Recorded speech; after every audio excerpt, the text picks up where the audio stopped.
پھر جیسے ہی ہادیہ اپنے والدین کے گھر جاتی ہے اور معافی تلافی کرنے کی کوشش کرتی ہے، لیکن سراج صاحب اس کی تلافی کو کوئی اہمیت نہ دیتے ہوئے دو ٹوک بات کرتے اور یہاں سے چلتے بنتے ہیں۔ پھر ہادیہ اپنے والدین کی یہ کنڈیشن دیکھ کر یہاں سے اندازہ لگا ہی لیتی ہے کہ میری اس گھر میں اب کبھی کوئی جگہ نہیں بن سکتی، کیونکہ بابا مجھ سے کسی صورت بھی ناراضگی دور نہیں کر سکتے۔ دوسری جانب عاشر بھی ہادیہ کی وجہ سے بطول کو بلیک میل کرنے لگتا ہے، جبکہ ثروت بیگم بھی ایک دم سے اداس چہرہ بطول کا دیکھ کر بطول کی ہمدردی سے دیکھنے لگتی ہیں، کیونکہ ثروت بیگم تو بطول کے ساتھ مخلص ہوتی ہے ہمیشہ سے۔ ہادیہ جیسے ہی اپنے والد کی یہ کنڈیشن دیکھ کر گھر آتی ہے تو رونے لگتی ہے، بہت زیادہ اداسی کا شکار ہوتی ہے۔ پھر کشان کی والدہ فضیلہ بیگم ہادیہ کو سمجھانے لگتی ہیں اور ہادیہ سے کہنے لگتی ہیں کہ ہادیہ تمہیں اب پریشان ہونے کی ضرورت نہیں، کیونکہ گھر سے بھاگی ہوئی لڑکیوں کو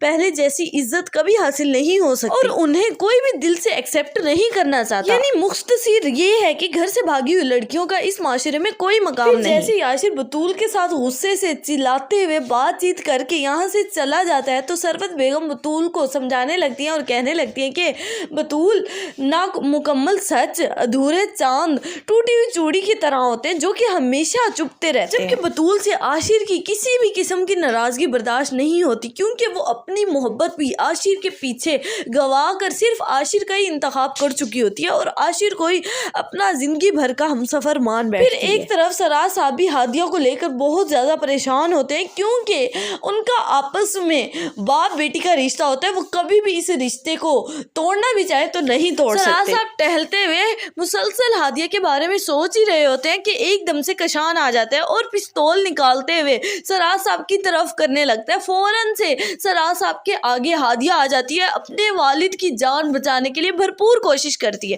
کیونکہ وہ بیٹی ہونے کے ناطے کبھی بھی اپنے والدین کی جان نہیں لینا چاہتی، اپنے والدین کی جان بچانا چاہتی ہے۔ ویورز، اب آنے والی قسط میں سب سے بڑا ٹویسٹ یہ ہے کہ اب ہادیہ کس کا انتخاب کرے گی، کشان کا یا اپنے والد کا؟ اپنی قیمتی رائے سے آگاہ کرنا مت بھولیے گا نیچے کامنٹ سیکشن میں۔